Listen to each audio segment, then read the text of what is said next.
বকেয়া বেতনের দাবিতে আজও গাজীপুরে মহাসড়ক অবরোধ, দুর্ভোগে সাধারণ মানুষ।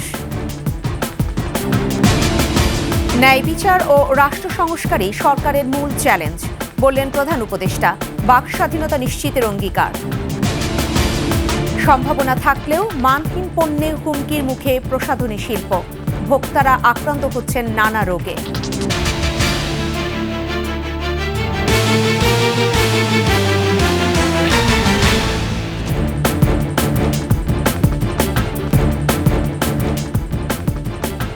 এতক্ষণ শুনছিলেন সংবাদ শিরোনাম। প্রত্যেককে আমন্ত্রণ জানাচ্ছি ২১ দুপুরে সংবাদের সাথে থাকছি ফেরদৌসী আহমেদ। দর্শক, ২১ টেলিভিশনের সংবাদ একই সাথে সরাসরি দেখতে পাবেন আমাদের ফেসবুক পেজ www.facebook.com/2124 অনলাইনে। এছাড়া সাবস্ক্রাইব করতে পারেন www.youtube.com/@21 চ্যানেলে। বকেয়া বেতনের দাবিতে গাজীপুরের চক্রবর্তী এলাকায় বেক্সিমকো ইন্ডাস্ট্রিয়াল পার্ক কারখানার শ্রমিকরা চন্দ্রা নবীনগর মহাসড়ক অবরোধ করে রেখেছে। এতে দুর্ভোগে পড়েছে ওই মহাসড়ক ব্যবহারকারীরা। কারখানায় গিয়ে বেতন না পেয়ে বিক্ষুব্ধ শ্রমিকরা চক্রবর্তী এলাকায় সড়ক অবরোধ করে। তারা জানায় ১ মাসের বকেয়া বেতন নিয়ে কর্তৃপক্ষ টালবাহানা করছে। মেট্রোপলিটন পুলিশের কোনাবাড়ি জোনের এসি সুবীর কুমার সাহা জানান, সকাল ১০টা থেকে শ্রমিকরা মহাসড়ক অবরোধ শুরু করে। তাদের বুঝিয়ে মহাসড়ক থেকে সরানোর চেষ্টা চলছে। কারখানা কর্তৃপক্ষ ২০ নভেম্বরের মধ্যে বেতন দেওয়ার আশ্বাস দিলেও শ্রমিকেরা তা মানছে না। এদিকে মোঘলখাল এলাকায় শ্রমিক অসন্তোষের জেরে বন্ধ থাকা বেতন পরিশোধের পর TNZ কারখানাটি সকাল থেকে খুলেছে।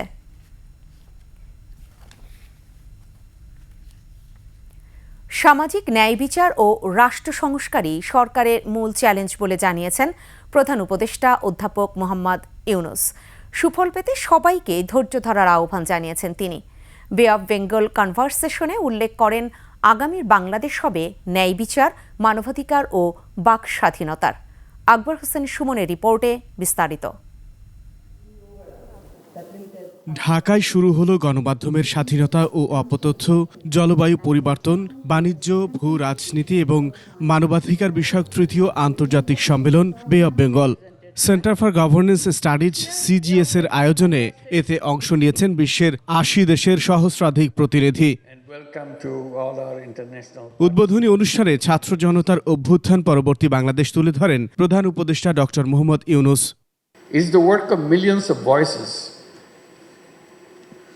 Voices of the entire nation, voices that have demanded change, voices that continue to push us all to build a future based on human rights, freedom of speech, justice and inclusion.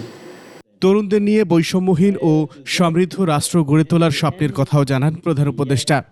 We live in times marked by challenges and complexities. Whether it is economic disparity, social injustice, or the threat of climate change, we face issues that are overwhelming. And yet, in Bangladesh, we know something about resilience, about facing adversities and creating opportunities from them. ৩ দিনের এই আন্তর্জাতিক সম্মেলন চলবে ১৮ November পর্যন্ত। Akbar Hossain Suman, ২১ television, Dhaka. বগুড়ার দুপচাঁচিয়ায় deep ফ্রিজে পাওয়া নিহত নারীকে তার ছেলে নয়, খুন করেছেন ভাড়াটিয়া আরেক নারী ও তার ২ সহযোগী। গত মঙ্গলবার ওই নারীকে খুনের দায়ে ছেলে সাদকে আটক করে র্যাব। বলা হয়, প্রেমে বাধা ও হাত খরচের টাকা নিয়ে বিরোধের জেরে মাকে শ্বাসরোধ করে হত্যা করেছে সাদ। এর ২ দিন পরেই ঘটনার উল্টো মোড় নেয় বিস্মিত নিহতের স্বজন ও স্থানীয়রা। বগুড়া প্রতিনিধি আবুল কালাম আজাদের তথ্য ছবিতে ডেস্ক রিপোর্ট। ১০ নভেম্বর দুপুরে বগুড়ার দুপচাঁচিয়া উপজেলায় নিজ গৃহের ডিপ ফ্রিজে মেলে উম্মে সালমার হাত পা বাঁধা মরদেহ। তদন্তে নামে আইনশৃঙ্খলা বাহিনীর একাধিক সংস্থা। আটক করা হয় উম্মে সালমার মাদ্রাসা পড়ুয়া ছেলে সাদ বিন আজিজার রহমানকে। সংবাদ সম্মেলনে জানানো হয়, মায়ের হত্যাকারী ছেলে সাদ স্বীকার করে যে সে তার মাকে হত্যা করে। সাদকে রিমান্ডে নিয়ে জিজ্ঞাসাবাদ করে তদন্তে নামে পুলিশ। সাদের দেয়া তথ্য আর নিহত সালমার দুটো মোবাইল উদ্ধার করা হয়।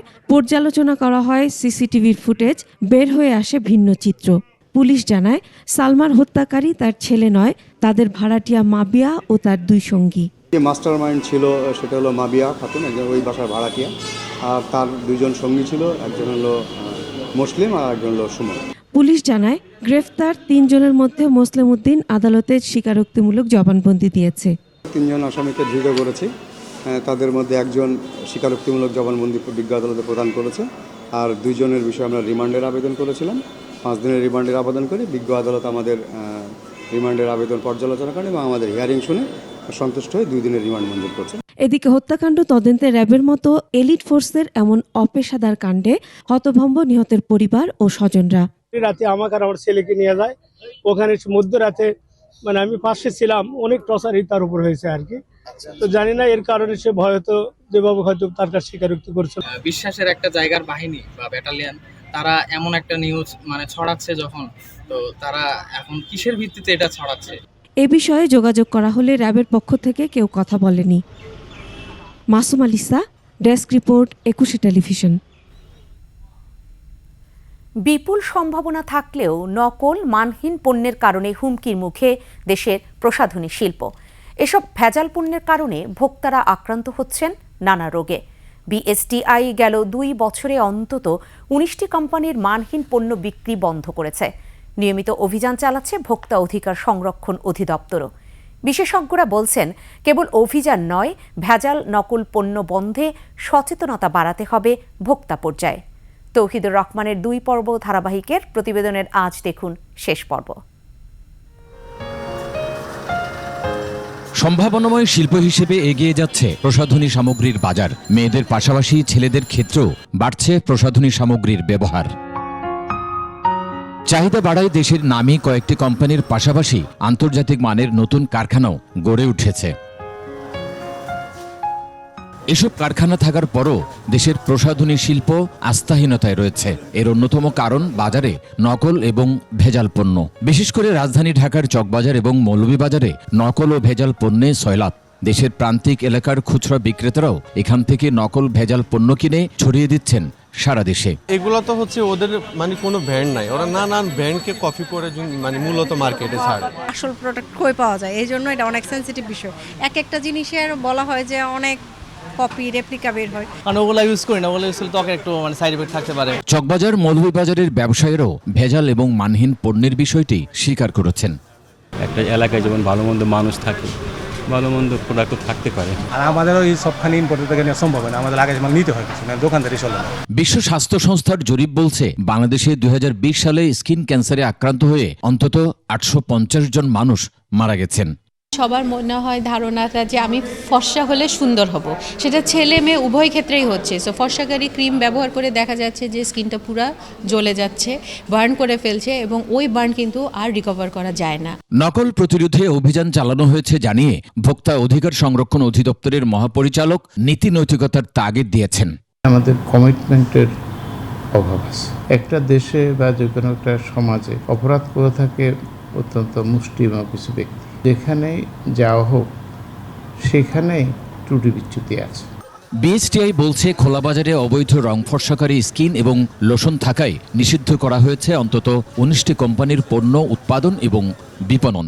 মোবাইল কোর্টের মাধ্যমে গেল 2 বছরে অন্তত 1,77,62,000 কোটি টাকা জরিমানা করা হয়েছে। যেখানে আমরা অবৈধ প্রতিষ্ঠানের সন্ধান পাচ্ছি সেখানে আমরা অভিযান পরিচালনা করে অবৈধ প্রতিষ্ঠান সেটা তাকে সিলগালা করা বা জরিমানা করা বা জেল দেওয়া, এই কাজগুলি আমরা প্রতিনিয়ত করছি। তবে ব্যবসায়ীরা বলছেন কেবল মোবাইল কোর্ট নয়, নকল বন্ধে সবার আগে সচেতনতা বাড়াতে হবে। কনজিউমাররা যদি এই ব্যাপারে একটা জ্ঞান অর্জন করতে পারে, তাহলে মার্কেটে যে স্মাগলিং আছে সেটা অথবা নকল করার যে প্রবণতা সেটা অনেকাংশে কমে যাবে। আস্থাহীনতা দূর করতে পারলে এগিয়ে যাবে দেশের প্রসাধনী সামগ্রী, এমনটাই বলছেন সংশ্লিষ্টরা।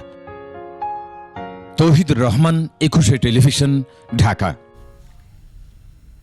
বিরতি। যখন ফিরছি তখন অন্যান্য সংবাদের সঙ্গে আরও যা থাকছে।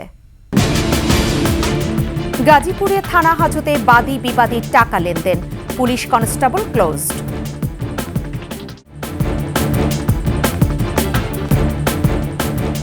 দেখছেন দুপুরের ২১ সংবাদ। নিয়মের তোয়াক্কা না করে গাজীপুরের টঙ্গী পূর্ব থানা হাজতে মোটা অঙ্কের টাকা লেনদেনের ভিডিও ভেসে বেড়াচ্ছে সামাজিক যোগাযোগ মাধ্যমে। পুলিশ বলছে গোপন খাবারে ব্যাগে এই টাকা হাজতে ঢুকিয়ে লেনদেন করছে বাদী বিবাদী। এদিকে ঘটনার সময় দায়িত্বে থাকা পুলিশ কনস্টেবলকে ক্লোজ করা হয়েছে।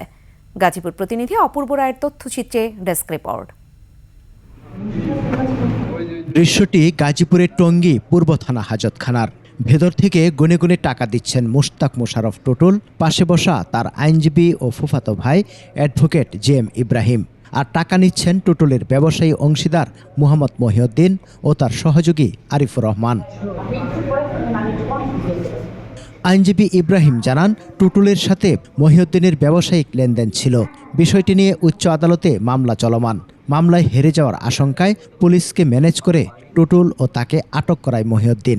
তারপর স্বজনদের চাপ দিয়ে থানা হাজতে টাকা দিতে বাধ্য করে।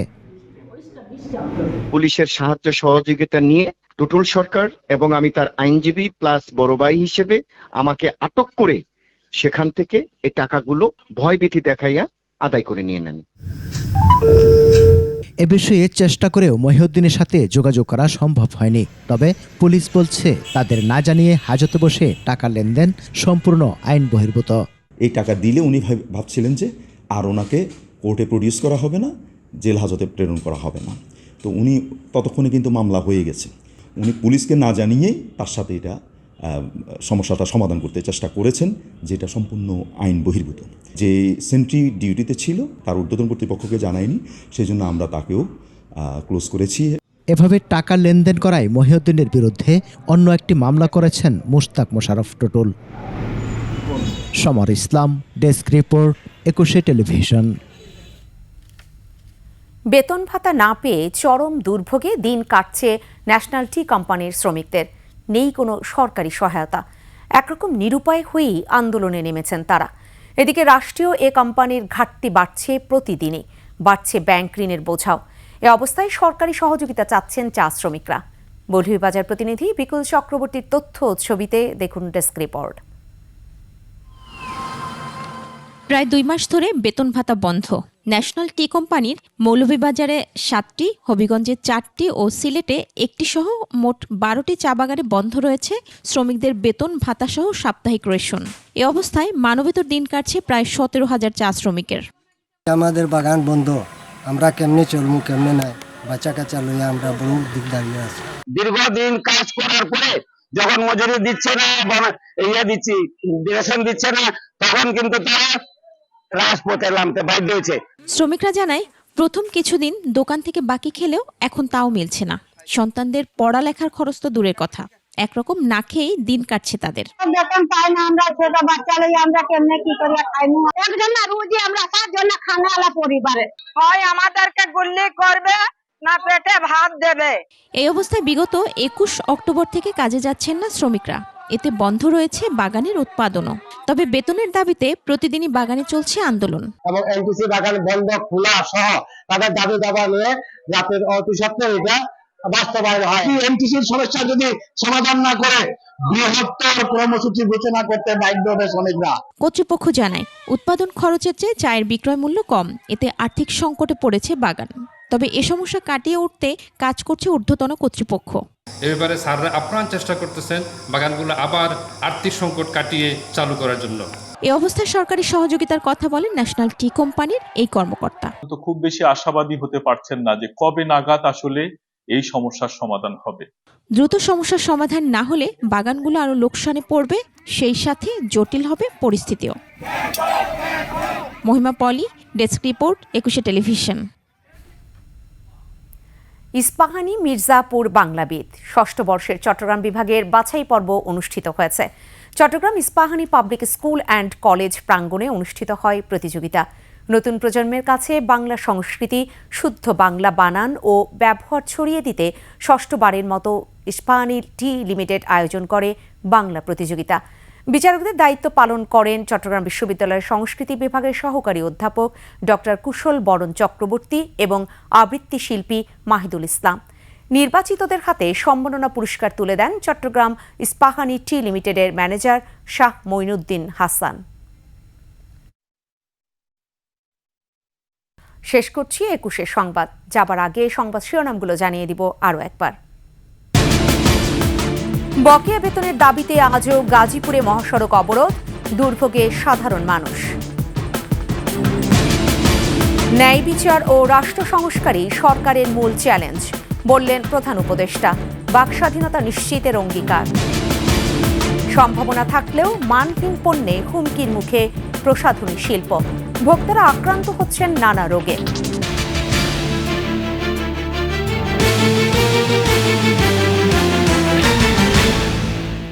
সর্বশেষ সংবাদ জানতে ডায়াল করুন 2021 নাম্বারে, আর ভিজিট করুন ekushe-tv.com এই ওয়েবসাইটে।